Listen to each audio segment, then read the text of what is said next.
ArsenalFanTV, what do you make of it today? It was an interesting performance. Seeing Aubameyang and Mkhitaryan. Yeah, he's excited, isn't he? Jesus Christ, man. It was an interesting performance. Yeah. That was probably our best first half performance this season. Exactly. I said that for a reason because I was about to say that the first half was a bit like reminding me of the Crystal Palace game. And then about 20 minutes of the second half reminded me of the Swansea game. The first half was so amazing to watch as a football fan. Okay, you see the way we actually scored those goals. You know, the flick from Aubameyang to Mkhitaryan, and then across, the front of the net, and Ramsey put it in. Of course, you can still say that the defense of Everton messed up because I really don't know what Mangala was doing falling down. Instead of just kick the ball out, he went through his leg to Ramsey. Yes, I don't care about that, but that's one of the reasons why Man City got rid of him.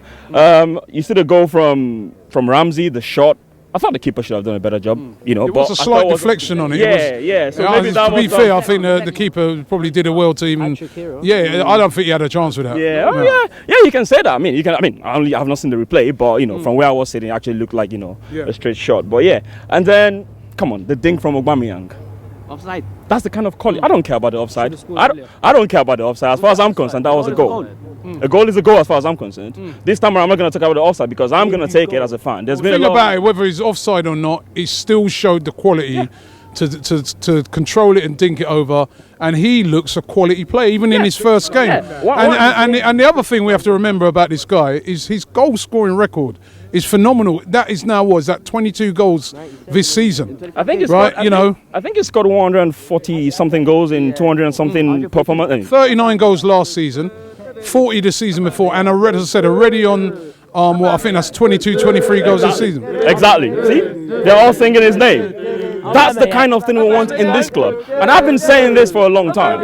Yes, people are saying, oh, why are we going to buy him? Because of God, like I said. But if you do not bring that good quality into the squad, the likes of Lacazette and the likes of Ozil are going to be very lackadaisical. They need that pressure so that they can improve their performance. And that's why I'm very happy about this transfer.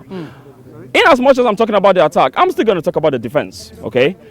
The 20 minutes in the second half where we looked as if we were switched off. That's not acceptable at the top level. Did they switch? Are we being a bit too harsh here? They did. Would you say? No, listen. They did. Let me tell you why. Hold on. I'm a manager, right? My team's 4-0 down from the first half. Yeah.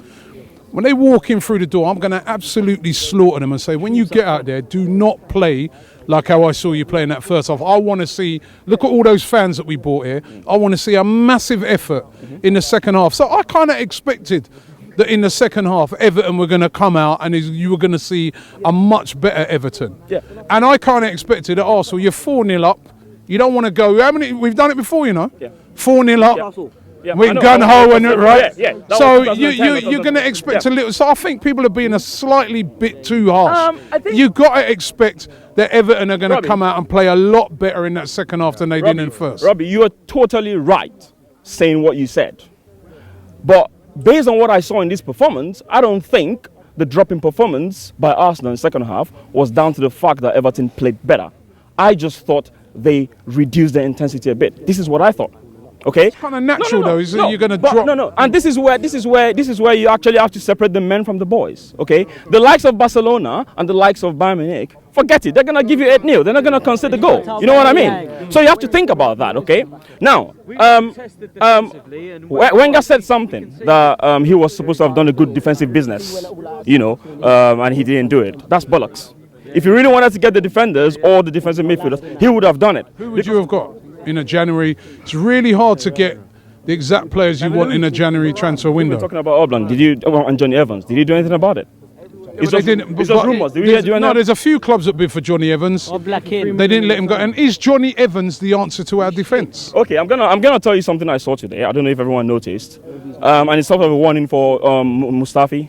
I'm not very convinced with the way he kind of handles himself as a human being. Okay, not a footballer. As a human being, you should be able to measure your strength. Okay. He's not very good on the ball in terms of, holding up that ball and playing from the back. He's not very good at it, but he tries to do it. He needs to be careful because if you're playing a better team, think about the Man U game when he gave away the ball. He was trying to do just that, I want to calm the game down and play from the back, and he's not really good. His ability is not up to that level.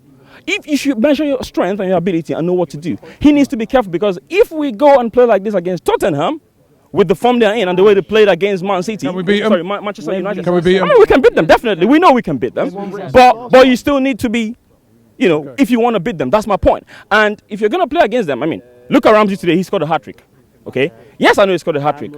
But you're going to be asking, who is going to play against Tottenham, because you need at least someone that is defensive minded against Tottenham, because you've got the likes of Eriksen, you've got the likes of Son is playing, you know, fantastic football right now, and you've got, you know, Harry Kane. So you still need that person that's going to sit. The only person that we have, unfortunately, is Elneny, and he didn't do very well in Swansea.